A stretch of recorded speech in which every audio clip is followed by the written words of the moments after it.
Assalamualaikum warahmatullahi wabarakatuh. Pada video perkenalkan sebelumnya, nama saya Fala Raffi Farjudanto dengan NIM akhir 115. Pada video kali ini saya akan membuat tutorial daripada pembuatan peta bencana alam atau peta, dalam hal ini peta potensi banjir. Untuk wilayah studi sendiri, saya menggunakan Kabupaten Karanganyar. Mungkin teman-teman yang lain bisa menggunakan wilayah studi masing-masing yang memang diperlukan. Nah, dalam praktek kali ini kita akan untuk membuat peta potensi banjir, kita membutuhkan pertama ada TOA. TOA-nya itu ada band 10, 7, 5, 4, 3, dan 2. Habis itu kita butuh peta LST, SHP curah hujan, SHP sungai, sama admin daripada wilayah studi kita. Oke, sekarang langkah pertama itu adalah menghitung jejak potensi genangan atau normal given water index. Dalam perhitungan ini menggunakan gelombang inframerah dekat dan gelombang pendek. Untuk caranya sendiri, pertama kita buka ArcToolbox, habis itu kita ke spatial analysis.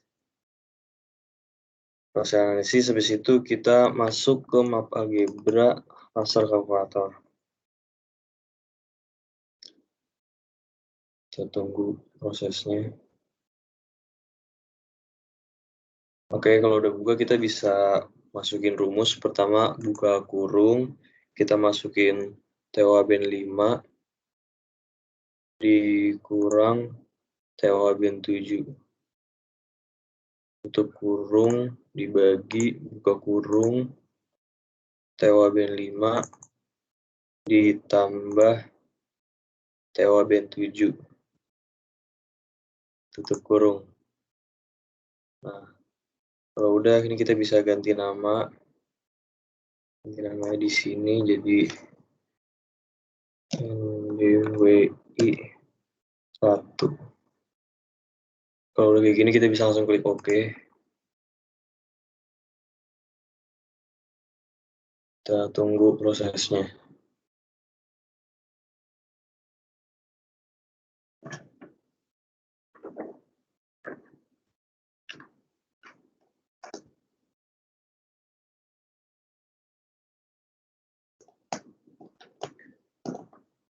Oke, kita udah punya NDWI-nya.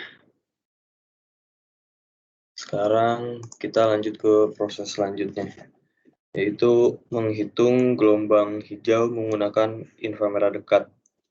Ini kita raster kalkulator lagi. Terus kita masukin rumus, buka kurung, TOA band 3 dikurang TOA band 5, tutup kurung, bagi, buka kurung, TOA band 3 ditambah TOA band 5, tutup kurung. Terus kita di sini kasih nama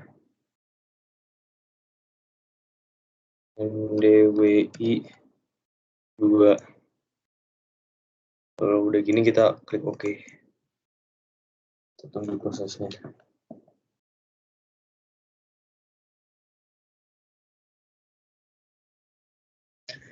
Nah, ini kita udah punya NDWI 2. Sekarang kita buat lagi NDWI 3. Prosesnya juga sama. Kita raster kalkulator lagi. Kita masukin rumus TOA band 3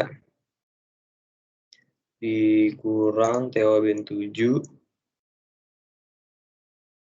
tutup kurung, dibagi, buka kurung, TOA band 3 ditambah TOA band 7, tutup kurung.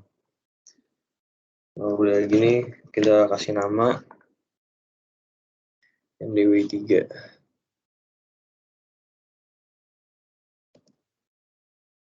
NDWI 3. Kalau udah kita bisa klik OK.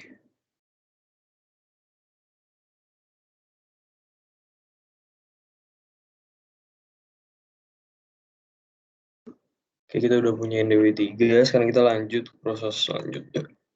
Itu kita ke Spatial Analysis Tool juga masih di sini, tapi kita ke hidrologi. Hidrologi, terus kita ke nih, flow accumulation. Untuk flow accumulation udah di bagian ini kita input. Ini ada yang ketinggalan, kita masih ada yang kurang 1, belum kita add. Itu yang ini nih.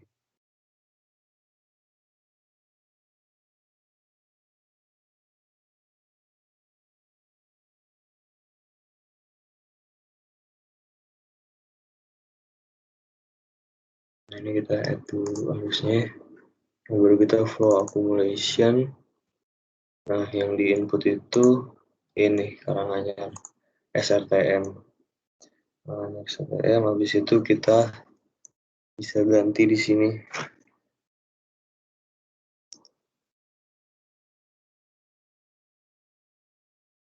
Di flow ACC, habis itu kita bisa langsung oke aja.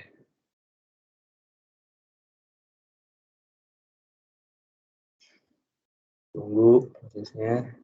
Oke, kita udah punya flow ACC, maka kita selanjutnya membuat peta aspek dengan cara kita ini membuat peta aspek sama hillset. Kita bikin peta aspeknya dulu. Oke, proses pertamanya itu kita bisa tutup dulu spatial analysis tool-nya, kita ke 3D analysis tool, terus kita ke raster surface, habis itu kita ke aspek buat bikin peta aspeknya itu. Nah, yang di input itu Karanganyar SRTM, terus kita bisa kasih nama di sini aspek. Kita bisa langsung oke aja. Kita tunggu prosesnya. Oke, kita udah punya peta aspek. Sekarang kita buat yang peta hillset nih. Itu masih sama di sini 3D analysis tool, terus raster surface. Nah, kita ke bagian yang hillset nih. Ini yang di input juga sama peta SRTM-nya. Di situ kita kasih nama di sini. Hillset-nya. Habis itu kita bisa langsung oke aja. Oke. Kita tunggu prosesnya. Oke, kita udah punya peta hillset. Habis itu kita melakukan reclassify pada raster hillset-nya. Ini kita lakukan reclassify. Itu kita balik lagi ke spatial analysis tool.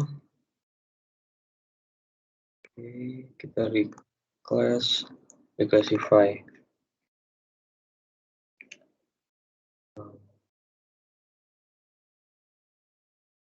Pertama kita input hillset-nya dulu. Habis itu classify. Classesnya kita bikin 5.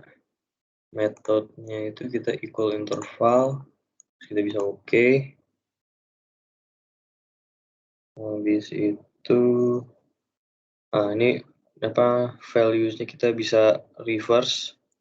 Kita balik. Jadi skor kecil mendapat nilai yang besar. Terus kita bisa langsung ini kasih nama aja. Request hillset. Terus kita bisa klik oke. Setelah proses ini kita akan melakukan reclassify juga pada peta aspek yang tadi.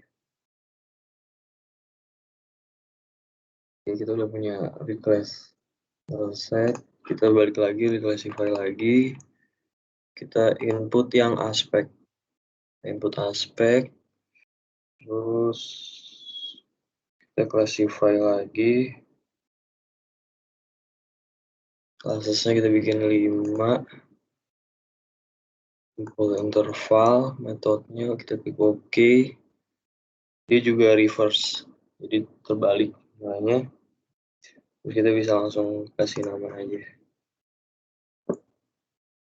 Terus kita OK.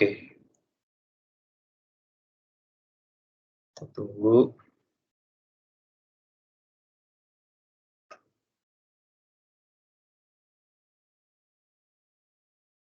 Langkah selanjutnya itu kita akan mengkonversi curah hujan dari poligon to raster. Jadi kita bikin si curah hujan ini menjadi bentuk raster. Jadi kita ke bagian conversion tool, to raster, polygon to raster. Terus kita input curah hujan. Curah hujan.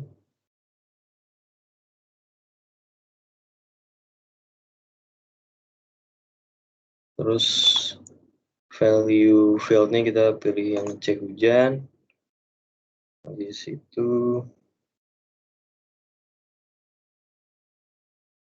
kita langsung ganti nama aja. Di sini kita ganti namanya.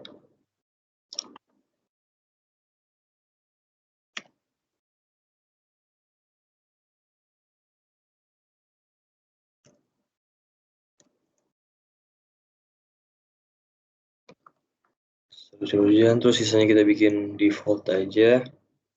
Terus kita bisa langsung OK.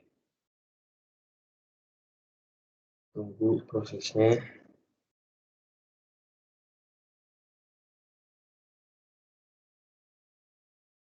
Oke, kita udah punya peta raster curah hujan. Sekarang peta raster curah hujan ini kita reclassify lagi. Prosesnya sama kayak yang pada peta aspek sama peta Hillshade nih. Kita spatial analysis tool, reclassify, kita input raster curah hujannya.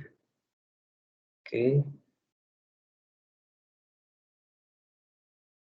Nah, values-nya ini kita rubah menjadi sama itu 4, terus 2, 1, 3 udah benar, yang terakhir 5. Oke, kalau udah begini kita ganti namanya jadi kelas curah hujan. Terus kita bisa langsung OK.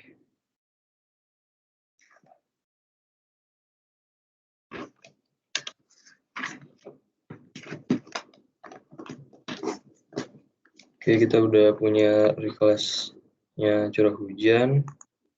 Langkah selanjutnya itu kita reclassify lagi. Sekarang kita input NDWI 3-nya. NDWI 3 kita mau mereclassify NDWI 3. Terus classesnya 5. Metodenya itu equal interval. Terus kita klik OK. Terus ini kita ganti namanya reclass NDWI 3.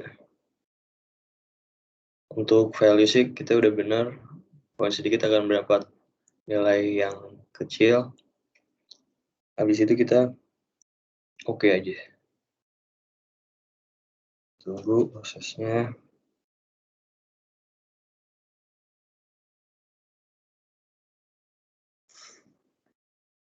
Oke, kita udah dapat reclass NDWI 3. Oke, langkah selanjutnya kita adalah melakukan overlay. Di spatial analysis tool juga, ini overlay, weighted overlay. Nah, sekarang kita input, masukin data dari reclass reclass curah hujan. Oke, habis itu Request NDWI 3, oke. Terus request fill sheet-nya. Habis itu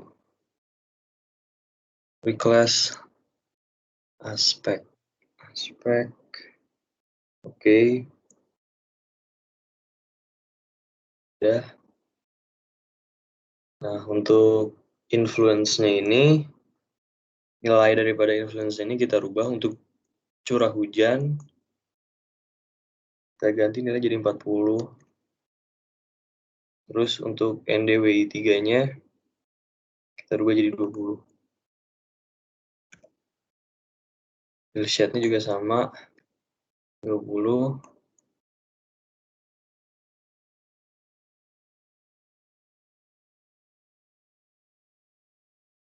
Dan yang terakhir aspeknya juga 20. Nah, kalau udah begini, from-nya kita tulis 1, to-nya 5.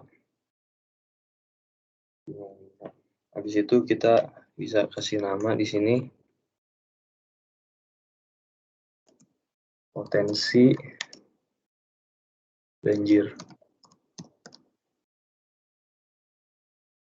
Potensi banjir. Oke, kita tinggal oke. Kita tunggu prosesnya.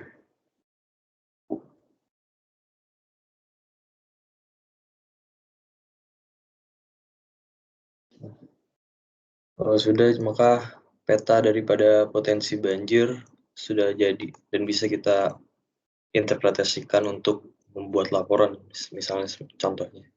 Jadi sekian, terima kasih. Wassalamualaikum warahmatullahi wabarakatuh.